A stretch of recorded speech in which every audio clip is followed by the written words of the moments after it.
We have such a treat today. I think that there's something a little bit nostalgic about this particular conference for me. I'm not sure why, but it keeps bringing up 2012 over and over again, right? The very first time I ever saw Rick Doblin speak was at the University of Colorado at Boulder, where the Students for Sensible Drug Policy chapter brought in Rick for the regional conference that year in 2012.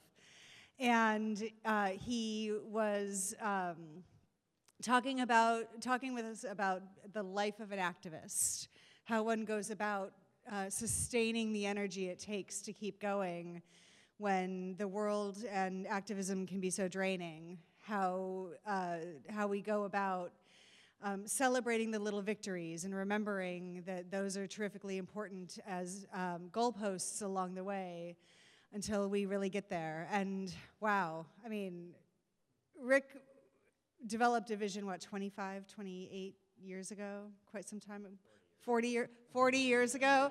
I can't tell, math morning, whatever. 40 years ago, about how he was going to, 46 years ago, you guys, about how he was going to make MDMA legal for therapeutic use, and we're almost there.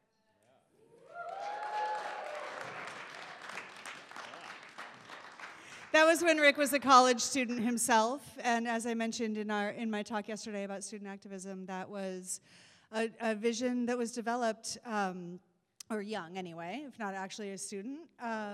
Were you a student? Okay, cool. And that was a vision that he developed and is now turning into reality in the world. So again, like, what does this inspire you to do? I'm really excited to hear about it, but first we're going to hear from Rick himself. So will everyone join me in giving a big SSDP welcome to Rick Doblin this morning?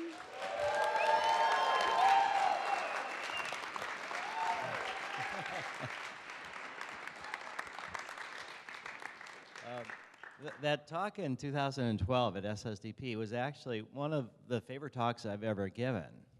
And the reason is because I decided to look at a variety of different psychedelic trips that I had and what I learned from each one of them as it related to being an activist. And so it was fun to sort of review different drugs, different trips, different times. And so since most of you were not here in 2012, I'll repeat some of that because I think how we kind of balance non-ordinary states of consciousness and then what visions we get from there and bring them back into our daily lives and our activism is really important. And I think there's, in general, society tends to, dismiss non-ordinary states of consciousness, and what we're trying to show, I think, with SSDP, with a lot of our work, is that they're an integral part of it. And for those of you that actually slept last night, we know that dreams are non-ordinary states of consciousness and that we bring back a lot of information from our dreams and feelings and motivations. And how do we weave this daily rhythm between kind of grounded consciousness and then our expansive thinking? How do those two go together in a life? So today I'll be talking about visioning the future of a post-prohibition world. And what I'm going to also do, there'll be a video I'm going to show of an MDMA therapy session, one of the veterans that was in our study. So you'll get a little bit of a sense of what MDMA therapy is like and how it works. So the theme of my talk was this Goethe quote, "What you can do or dream you can, begin it. Boldness has a genius, power, and magic in it." And you never know really what you can accomplish, and I think it's so important to have really big visions, because even if you have a really big vision, a lot of times what's clear is the next step. You might not know how to get from here to there, but often you can kind of condense it into what's the next step. And if you have this big vision, over time, things come to you that you never would have anticipated, and people respond to your kind of idealistic vision, and the universe has a way to kind of organize itself around supporting these big visions. This is a picture of me bringing my Washington, D.C. political self to Burning Man. And so this is What was pretty funny is the year that we took this picture, you know, everybody wears costumes at Burning Man. I was the only one with a suit and tie out of 70,000 people, and it is a costume. But the theme here really began this idea of trying to bring the Burning Man self and the Washington, D.C. self, the political self, and the psychedelic self together. It began in 2005, and at the time I was involved in a lawsuit against the DEA with Professor Craker, who's the man on the right, and Angel Raish was the woman speaking there. And so this was a little protest. So for those of you who are going on the lobby day tomorrow, one of the most important things that's going on in terms of drug policy reform is the fact that since 1968, the federal government has had a monopoly on the supply of DEA-licensed marijuana. It's grown at the University of Mississippi. It's not very good quality. But the more important point is that it's only available for academic research. It cannot be used as a prescription medicine. So as long as there is a federal monopoly on marijuana, and that marijuana can only be used in research, we can never take the plant through the FDA. Because in phase 3, which is what we're about to begin with MDMA, you have to study the exact same drug that you want to market. And if you can't market the drug, you can't study it. So this monopoly has been the kind of quiet way that the federal government has blocked the marijuana plant from ever becoming a medicine. And we're making enormous progress with MDMA. Other people are doing great work with psilocybin, and we have our own independent sources of supply of these drugs, and a supply that can be used both in research and for prescription use. So when we were suing the DEA lawyers, when they don't have good arguments, what they try to do is attack your character. And so that's their standard approach. And they made a fundamental mistake. So that I was testifying, and I testified for much of the day, and I did, I think, a credible, good job. And at the end of the day, they tried to impugn my character, and they were saying that they were going to ask me if I had ever smoked marijuana. Not a big surprise. But what they were trying to show is that I would not be capable of having a marijuana farm, that somehow or other I would sort of sneak some product out for myself as if I didn't have alternative ways to get it. But they waited till the end of the day to ask these questions, and our lawyers were all prepared for this, and we're going to object because I'm not actually getting the license. It's Professor Craker at UMass Amherst. He was going to be the one getting the license, and I would never actually need to be on the property. But they started saying that I would be like Pablo Escobar. They actually compared because I would be controlling the product, even though I wouldn't be actually the one transmitting it from place to place. And so what our lawyers were going to say is that it's irrelevant whether I smoke marijuana or not.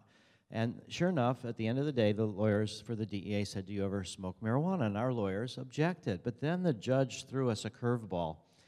And the judge said, in a criminal case, you can plead the Fifth Amendment against incriminating yourself, and then the judge cannot hold that against you because that's your constitutional right. But in a civil case, if you refuse to answer, the judge can draw whatever negative inference that he or she wants to.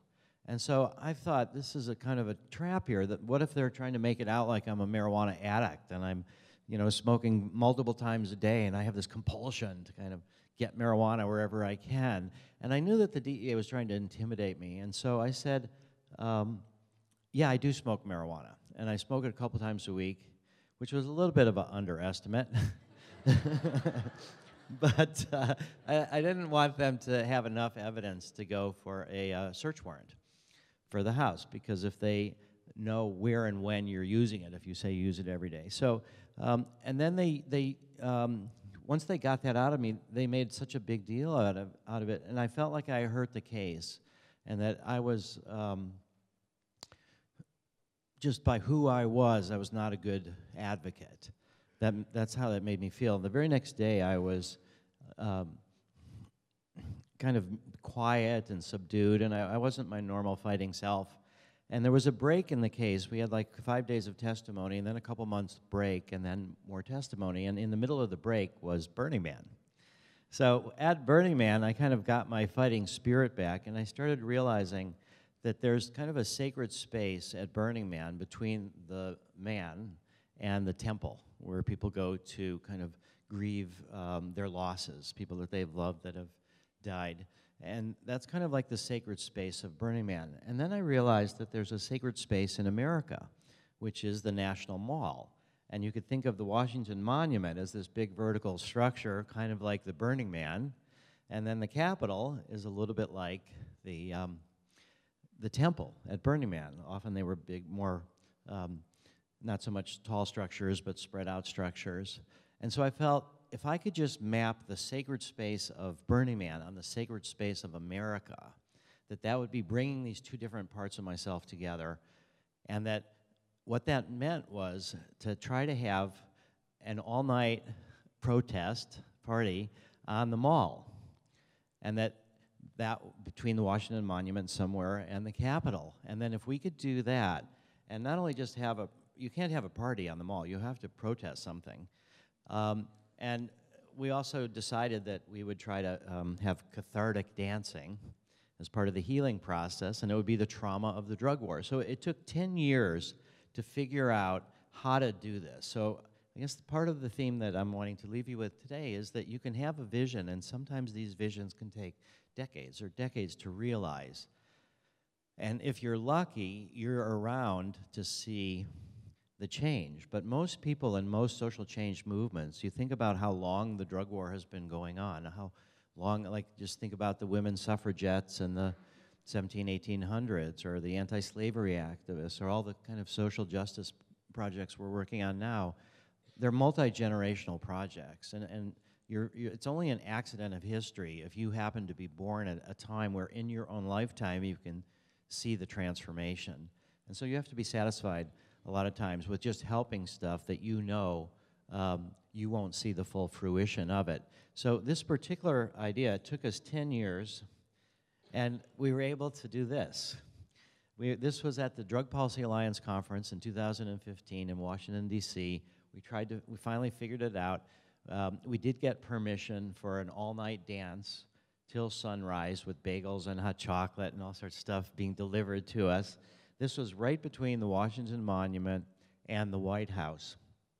And the most exhilarating part of it for me was at 4:30 a.m. dancing with David Bronner as he's tripping. I was a little bit straight just in case I needed to respond to any kind of crisis. And at 4:30 in the morning, the DJ played the American anthem by Jimi Hendrix from Woodstock.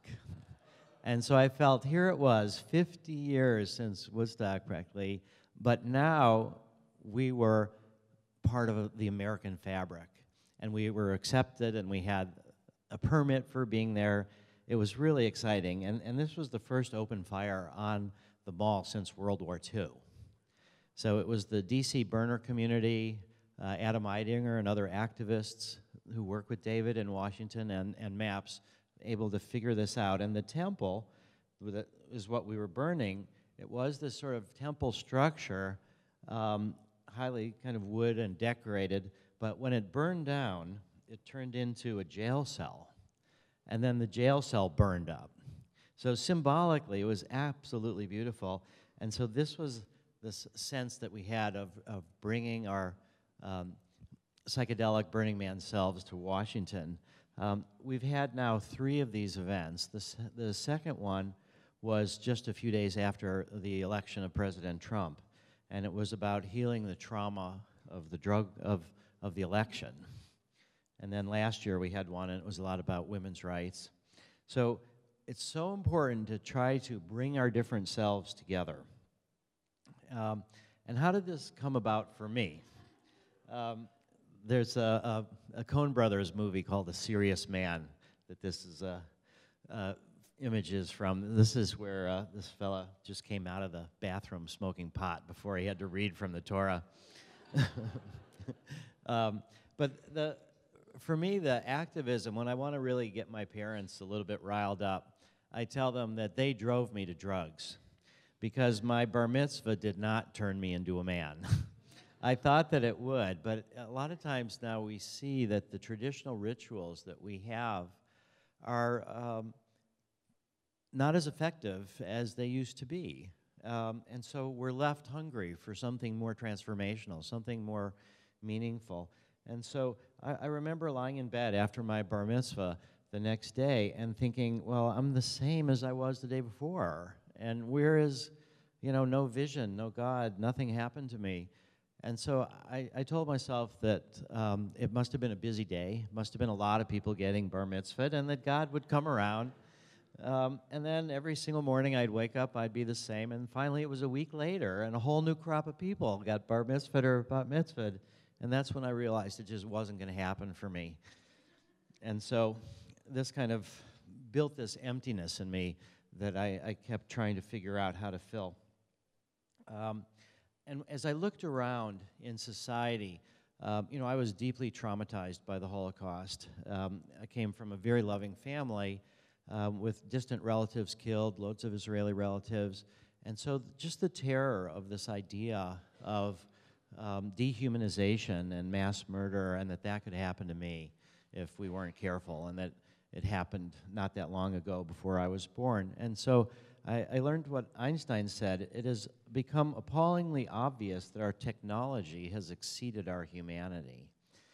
And for me, it began with encountering the Holocaust, but then when I was a young boy, it was the Cuban Missile Crisis.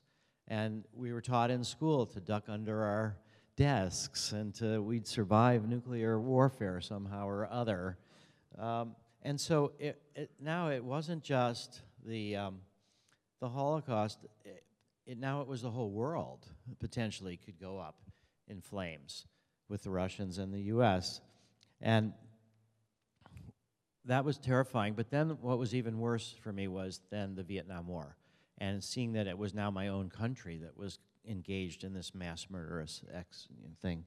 And so I just started thinking, how does one respond to it? And I decided to become a draft resistor and to go to jail and do nonviolent resistance. And I'd studied a lot of Tolstoy and Martin Luther King and Emerson and Thoreau, and my parents were fine with that, but what they were saying was that I would never be able to be a normal career because I'd have this felony record, and I would have been in jail for being a draft resistor. And so I started looking around for hopeful signs.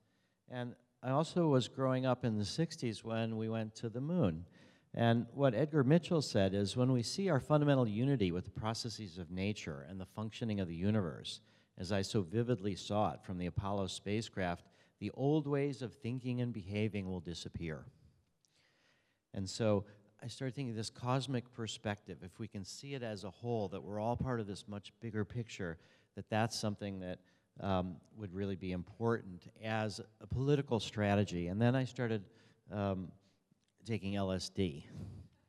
And I started realizing that there was this way where when you break down your ego, your sense of individual self, and you can see that we're part of a much bigger whole, that there's enormous political consequences from that. And that's what we saw during the 60s. And a lot of people think that the backlash to the 60s was because of all these people that took psychedelics and they weren't prepared for it, and they had breakdowns, or they committed suicide, or they ended up in a mental institution. And there was that.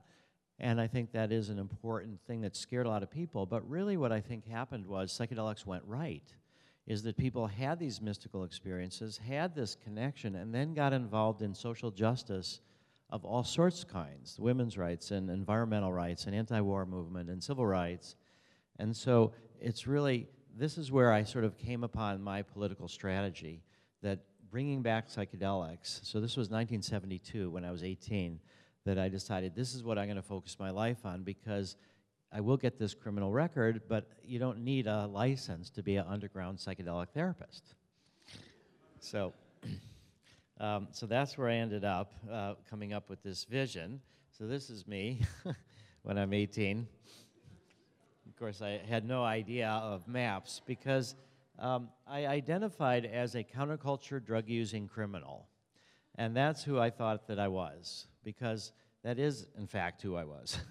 But I didn't really want to be counterculture. I wanted to be part of the mainstream, and I didn't want to be a criminal. There's a kind of a romance to it, and I think that's where Timothy Leary and some of the others got kind of wrapped up into the romance of being an outlaw and being a criminal and knowing the truth, but never being called to prove it. And so I wanted to be mainstream instead of counterculture. I wanted to be legal instead of a criminal, but I wanted to continue using drugs. And so that was my conundrum. How do I do all that? And this whole vision for me was really confirmed. Now, this is 10 years later, after I'd decided to focus on psychedelics. I dropped out of college after my first semester and decided to focus on getting grounded. And it took me 10 years to do that. And so I didn't go back to college till I was 28 as a college freshman. It took me 30 years from the time I started college to get my PhD.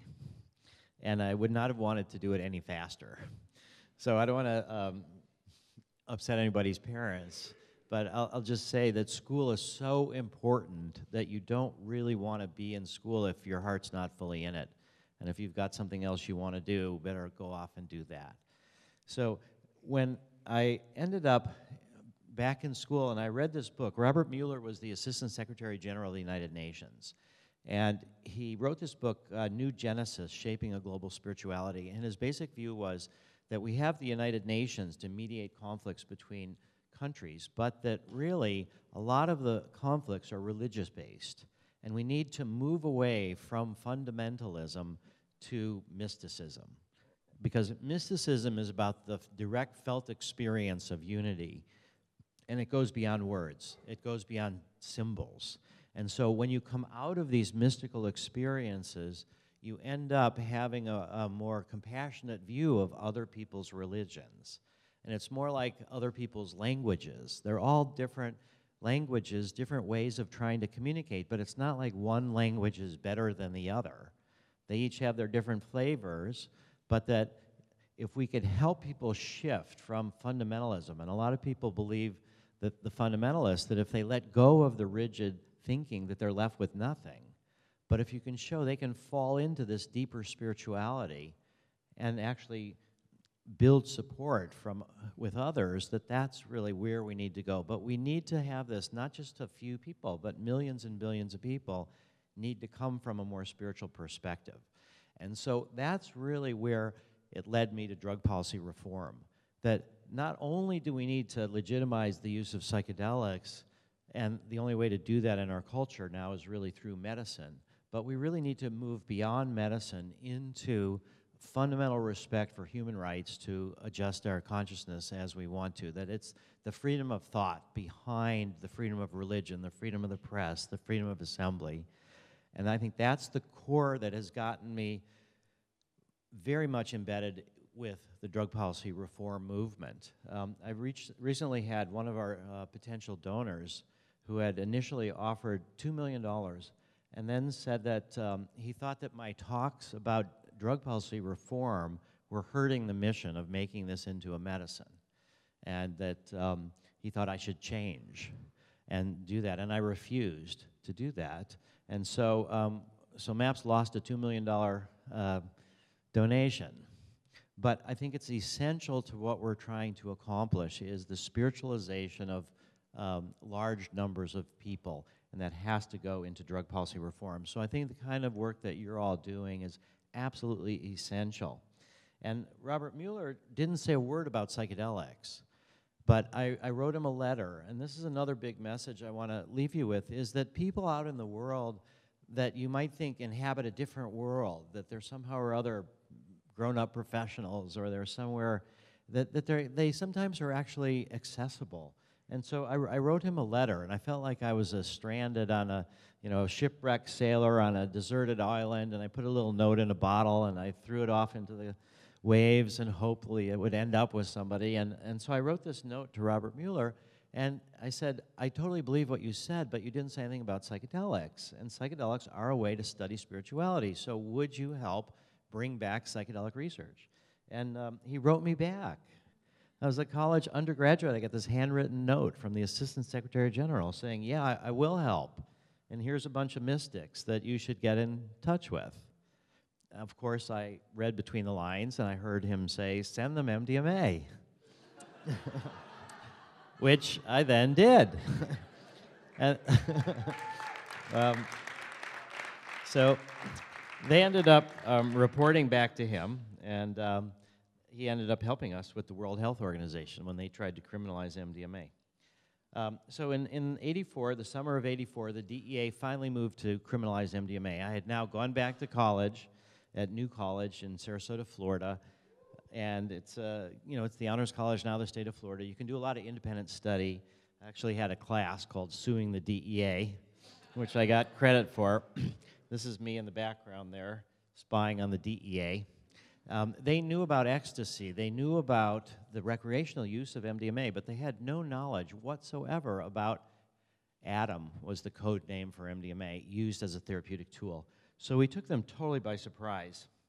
And the judge, the administrative law judge, actually said that it should be Schedule III, which means it should be available to therapists, but illegal recreationally. And the head of the DEA rejected the recommendation. So here is another important message for me. Having thought of myself as sort of countercultural, as against the government, I didn't really recognize the full value of the nonprofit organization opportunities that are created. That if you end up, you can get, the government will give you the ability to give people tax deductions for you to fight the government. It's absolutely incredible.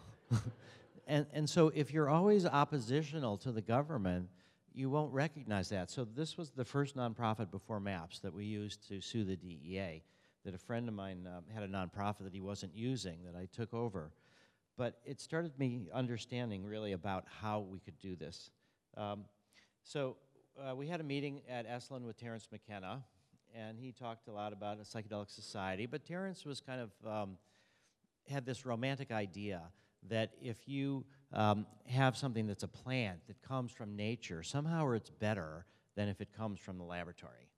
And it was a very annoying kind of a theory, and I think totally wrong. And so Terence was actually the first one to stimulate me to get involved with MDMA research, because I said at one point, Terence, this is so ridiculous. You're so wrong. We need to do a study to show the safety of MDMA. And so we gathered together at Esalen, and we started putting together money for the first safety study with MDMA before actually the lawsuit, before the DEA started to criminalize it. But in the evenings, of course, we started exploring different drugs. And so we had an experience with DMT, and what I'd like to share with you is this idea when you're a political activist, it's really important to own your own shadow, to really understand, that it's not that you're all good and it's all bad on the other side. And so with this DMT experience, DMT is extremely rapid, and it takes about 10 minutes, but within just a few seconds, you're like launched into a different universe.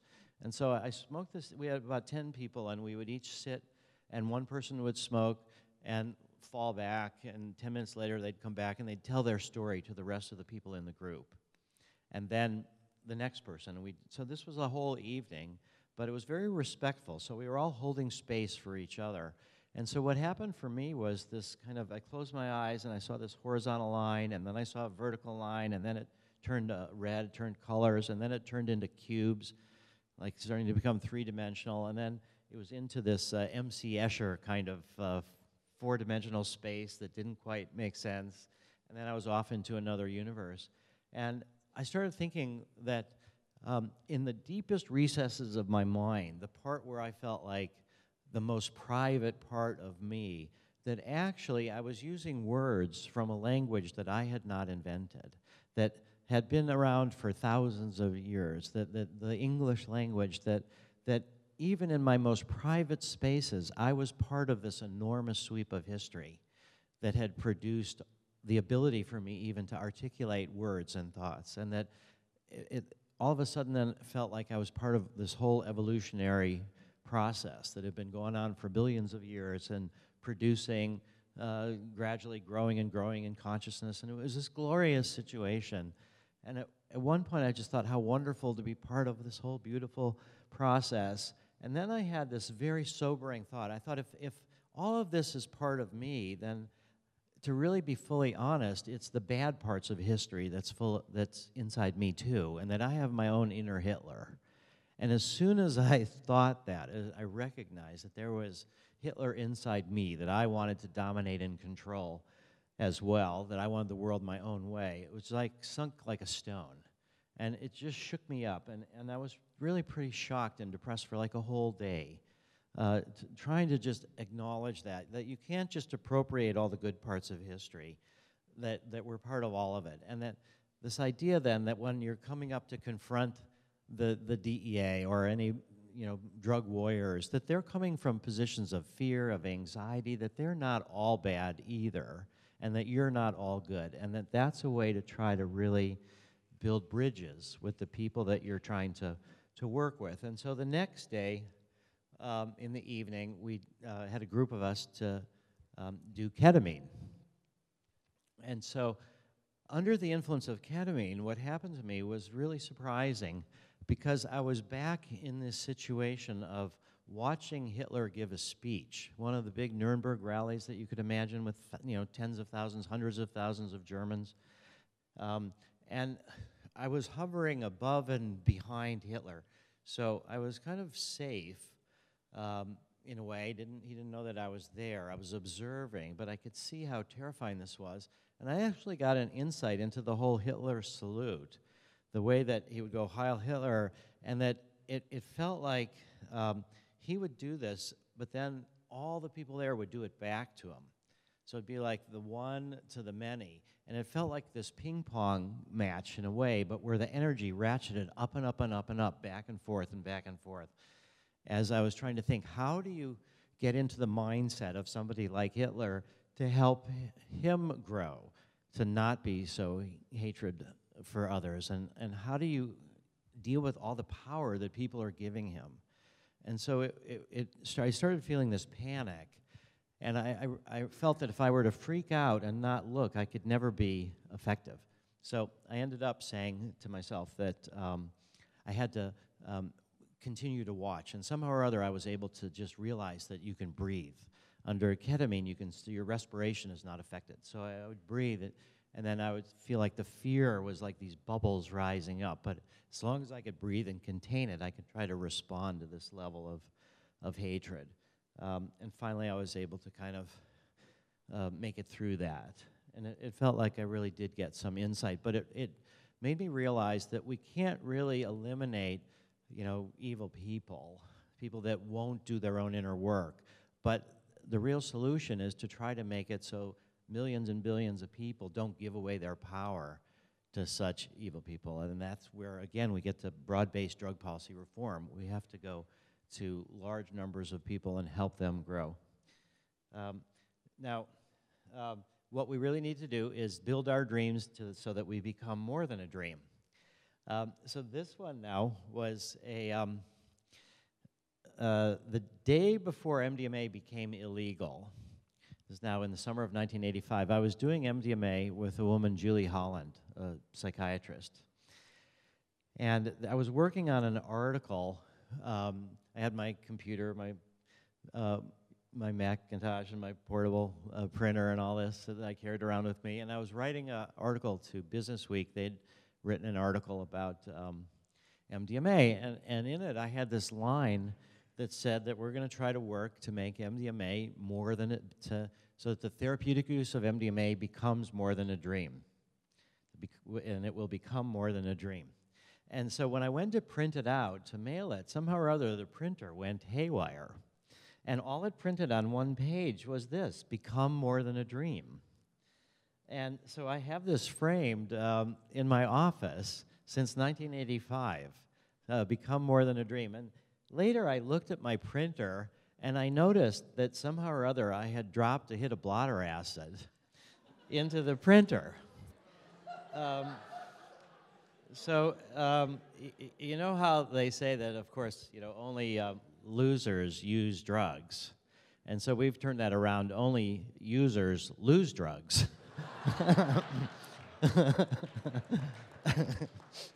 And so somehow or other, my printer reminded me to become more than a dream. And then another time I was really blocked after I had finally graduated college in '87. I was planning to become a psychedelic psychotherapist. I wanted to go to a clinical psych PhD program, and this was in the '80s. And psychedelic research had not yet opened up again. And so as a result, all the graduate schools that I was applying to rejected me for becoming a clinical psych PhD. And I felt like I'd been on 16 years on this track again, from 72, 71, 72 to 87, trying to get to do psychotherapy outcome research to demonstrate the value of psychedelics so that they could become medicalized. And I wasn't able to follow that. And so I'm like, well, what am I going to do with my life? I have no idea, really, because I only had this one track I was working on the whole time. So I decided that what I would do was go home and smoke some pot and think about it. And so for me, marijuana is a really useful tool when you're stuck in a box to try to figure out, how do you get out of the box? What are the assumptions that have kept you in the box? How do you get out of the box? And so I smoked some pot, and I remember exactly where I was in my house, and I had this insight that I want too much too soon. And I think that's true for a lot of us. What we want right away. And so what I wanted was to become a psychedelic therapist. I wanted to do the science, but the politics was in the way. And so I felt like, since the politics is in the way, maybe what I should do is shift and study the politics. And I realized that there was an article, a fellow named Mark Kleiman, a drug policy expert, had written an article. He was interviewed, and he had mentioned that he talked about our lawsuit against the DEA. And he was a professor at the Kennedy School of Government. So I decided that I would call him up, and I said, my whole life has been one direction. Now I'm blocked by the politics. Would you be my mentor? And he said that he would. And so again, this is this idea of reaching out to those people in the world that have skills that you may want to learn. But it was under marijuana that I was able to make that switch. Now, here's another part. So I ran the New York Marathon in 2007. And I used to really still love to get high and exercise. So pot and physical exercise is terrific. And so I smoked some pot in a porta potty right before the start of the marathon. Now, I had never actually run that far before. And so I'd run 15 miles, 16 miles. I'd never run that far. And so while I'm stoned, getting ready for this marathon to start, I was realizing that I wasn't going to feel good unless I succeeded. And I wouldn't know I succeeded until the very end. So that the whole marathon, I would be carrying this enormous anxiety. Can I do it? Will I be able to cross the finish line? Will I flake out beforehand? And it was this kind of debilitating anxiety. And somehow or other, right before, like minutes before the start went on, I realized that I needed to completely redefine what success was. And that success was not finishing the marathon. Success was trying to do the marathon.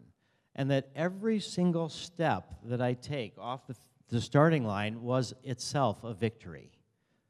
And that once I changed that mindset to realize that the struggle itself, the effort itself was the victory, then it felt 100 pounds lighter, that I wasn't always going to be worried, oh, I'm getting super tired, I can't make it, will I ever make it? It's only a success if I make it. And then changing the definition of success led me to succeed, so that I was able to finish this marathon, but it felt like every step of the way was kind of a joyous step. And if you don't make the whole victory, the whole thing, it doesn't really matter because you've really tried. So I think for drug policy reform, for other things you might want to do in your life, to have these big visions is really important. But it's not crucial that you succeed. in achieving those. It's crucial that you have a vision and you try and you see what you can appreciate along the way. So we're making MDMA medicine. We've explored all these different doses. These are the most effective ones, 75 to 125. Our results are pretty amazing. So we have 40 hours of therapy with a male-female co-therapy team, and there's 3 day-long MDMA sessions. People spend the night in the treatment center. There's 12 90-minute non-drug sessions. And so what this shows is that the placebo, people that just get the therapy, now these are chronic, treatment-resistant, severe PTSD. 23% of them no longer have PTSD after the therapy alone without any MDMA. So it shows that our therapy is really pretty good. But when you add MDMA, you're up to 55% from 2 sessions, more than double. And then you end up with a 3rd session, and it goes up to 62%. And then the most important point is, does this last? Is this something that fades? Is this like a brief psychedelic afterglow? And so what we showed is 2/3 of the people no longer have PTSD 1 year after the last MDMA session.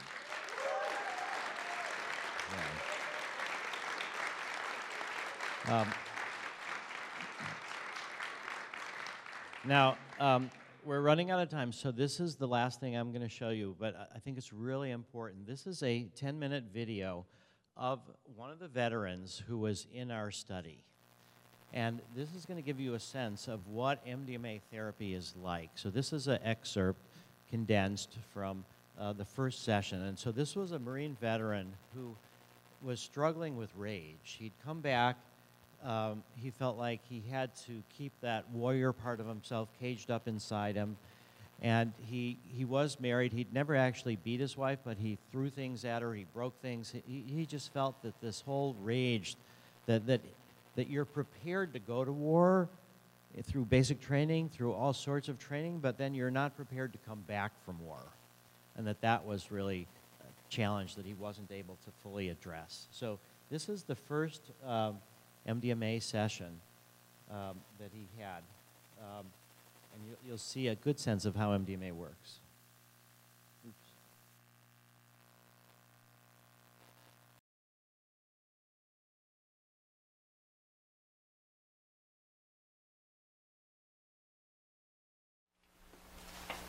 Are you ready to take your capsule? Sure.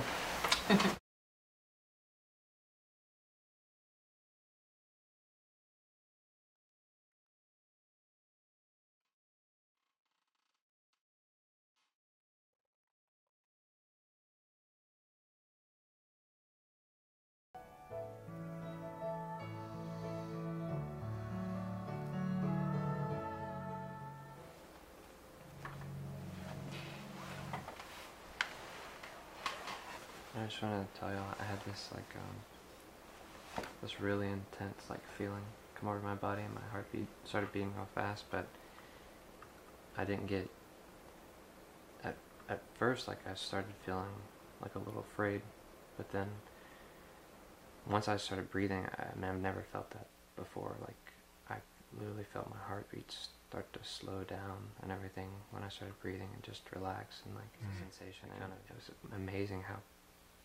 Not quickly it went away, but just how in control I felt of making it go away. So usually I've had those feelings.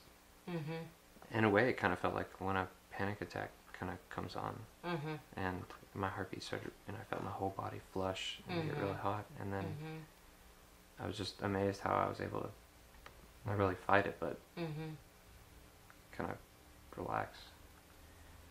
That's good. I just thought y'all Yeah. might want to know that. Yeah, So you thanks. may have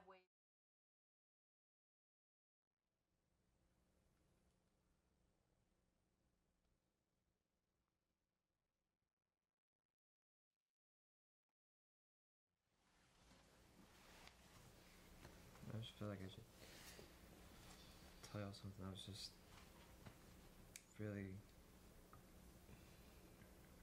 amazing.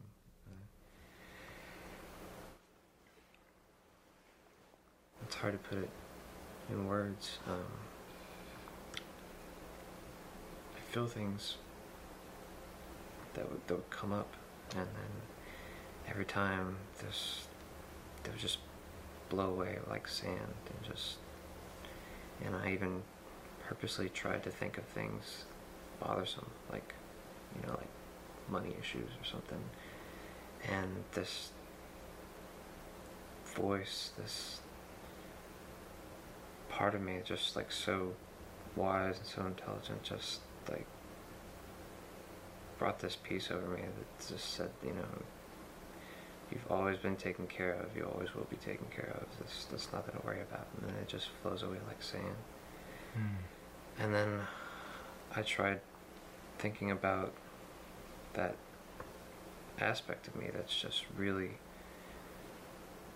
rageful, and also, besides that image I told y'all about of, the fighting with them, I had this image of it like in a jail cell. Yeah, like I have that part of me is locked up in jail, and it's just, it's dark, but it's got, bright red eyes and just really evil. And I thought of that, and I felt like I felt like I put that person there, and I went to it and just opened the door and like hugged that person, and then the eyes just faded away, and it no longer had kind of an evil look to itself, and like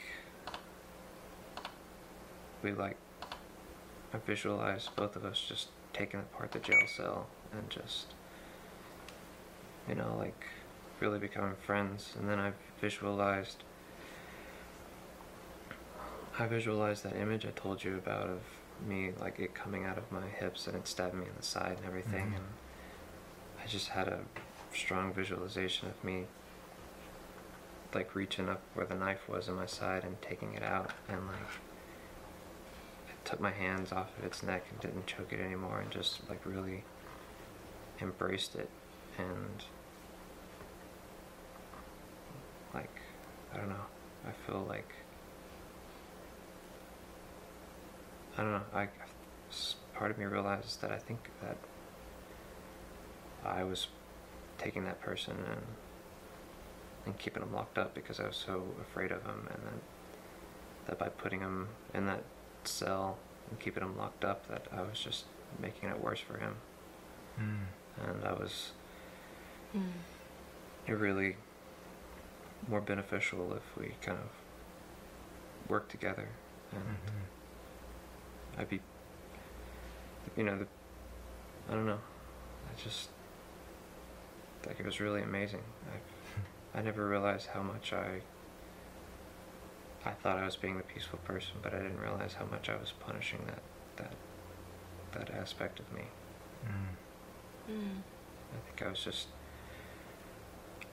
I think maybe in Iraq I saw what it was capable of, and I think I was too afraid to, and a part of me just feels like so bad that I did that to him.